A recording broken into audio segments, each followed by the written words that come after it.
Salut la famille, c'est votre gars Chris. Ah ça j'ai oublié de vous le dire, on peut plus se le dire.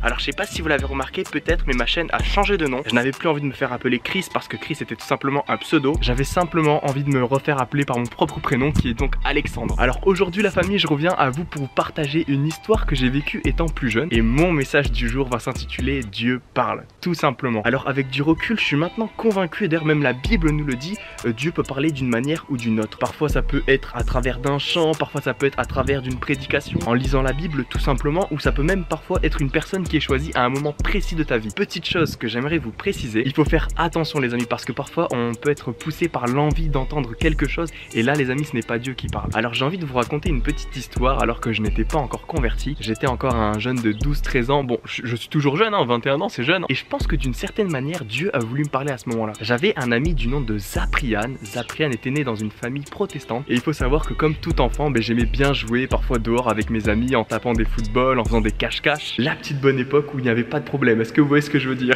Alors un jour, Zaprian décide de m'inviter chez lui pour que l'on puisse passer du temps ensemble et jouer au jeu du moment. Je sais pas si vous connaissez, à l'époque c'était Ninja Saga, c'était un jeu sur Facebook, c'était un jeu qui faisait penser à l'animé Naruto. L'après-midi passe et il commence à se faire tard, donc il est l'heure que je rentre bientôt chez moi. Et avant que je parte de chez mon ami, il commence à me dire: Alex, tiens, j'ai un cadeau pour toi. Alors moi de là, je suis étonné parce que je m'attendais pas du tout à recevoir un cadeau, j'étais prêt à rentrer chez moi quoi. Et là, il me donne un énorme livre. Alors comprenez-le, quand t'as 12-13 ans, tu vois un énorme livre comme ça, tu te dis non, je veux pas d'un livre, moi je veux juste jouer à la play.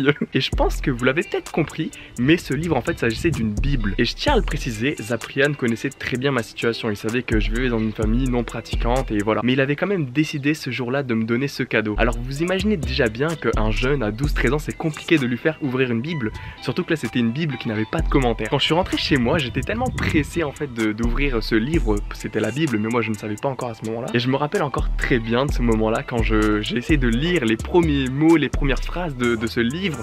J'avais des yeux comme ça, je me disais mais qu'est-ce qu'il raconte, je ne comprends rien du tout. J'ai donc rangé cette Bible dans un de mes tiroirs et je ne l'ai plus touchée pendant des années. Et la réalité de tout ça, je pense que Dieu en fait avait essayé de me parler. J'étais au fond de moi un peu perdu, j'avais quelques petits soucis de famille et ça me faisait en fait douter de plein de choses, je me posais pas mal de questions. Et je pense que derrière tout ça en fait il y avait une phrase, il voulait me rassurer et me dire qu'il m'aimait et que je tienne bon, qu'il allait me donner la force. Plusieurs années plus tard, vous connaissez le reste de l'histoire, j'ai fait la rencontre de Davian et c'est là que j'ai donné ma vie à Dieu. Pour les intéressés, je vous laisse mon témoignage en fiche. Comme le partage le verset 15:4 de Luc, si quelqu'un parmi vous possède 100 moutons et qu'il perd l'un d'entre eux, ne va-t-il pas laisser les 99 autres dans leur pâturage pour partir à la recherche de celui qui est perdu jusqu'à qu'il le retrouve? Dieu est fidèle les amis, il a pas la main trop courte pour aller chercher les personnes qui sont égarées. Si tu doutes que Dieu t'aime, regarde ce qu'il a fait à la croix. Il a donné sa vie par amour pour une multitude de personnes qui étaient mauvais, des gens qui étaient des tricheurs, des gens qui étaient des pécheurs. Et dans ces pécheurs, il y a vous et moi en fait. Comprenez-le, Dieu vous aime les amis. Il n'a pas promis que cette terre tout serait beau, mais il a promis que dans les étapes difficiles, il serait là pour nous épauler et nous donner la force. Si cette vidéo vous a plu les amis et vous a béni, n'hésitez pas à lâcher un maximum de pouces bleus et de vous abonner à la chaîne YouTube. Que Dieu vous bénisse et à la prochaine.